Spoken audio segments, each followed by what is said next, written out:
માંગરોળ કોર્ટમાં ચાલતા cheque return કેસના ફરિયાદી બેલીમ સજીદા ખા અલી ખાએ નખત્રાણા ગામમાં રહેવાસી મનોહરલાલ કાનજીભાઈ રામાણીના ઘણા સમયથી ઓળખાણ 35 લાખ રૂપિયા ઉછીના આપેલ તેની સામે 35 લાખ રૂપિયાનો ચેક જે મનોહરલાલ એ આપેલ હોય ચેક રિટર્ન થતા બેલીમ સજીદા ખાન એ માંગરોળ કોર્ટમાં 2018ની સાલમાં ફરિયાદ કરેલ હોય। આ કેસમાં આરોપી તરફે મારિયાહાટીના મશહૂર એડવોકેટ સુધીર દત્તાની ધારદાર રજૂઆત માંગરોળ કોર્ટના જજ CM રાઠોડ સંભાળતા આરોપીને નિર્દોષ છોડી મૂકવાનો હુકમ કરતા સમગ્ર માંગરોળ તાલુકા પંથકમાં ચર્ચાનો વિષય બન્યો છે।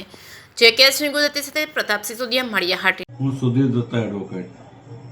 જૂનાગઢ જિલ્લાના માંગરોળ કોર્ટમાં ચેક રિટર્નનો કેસના ફરિયાદી બેલીમ સાજિદખાભાઈએ નખત્રાણા ગામના મનોહરલાલ રામાણી સામે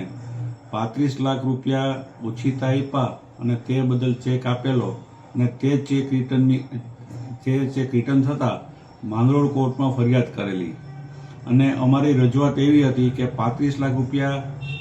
કઈ તારીખે આપ્યા, કેટલા કટકે આપ્યા, એનું ઇન્ટરટેક્સલ કેસ ભરે છે કે નહીં તેવો કોઈ પુરાવો નથી અને અમારી રજૂઆત સાંભળી નામદાર માંગરોળના જજ સાહેબે આરોપીને નિર્દોષ છોડી મૂકવાનો હુકમ કરેલો હતો।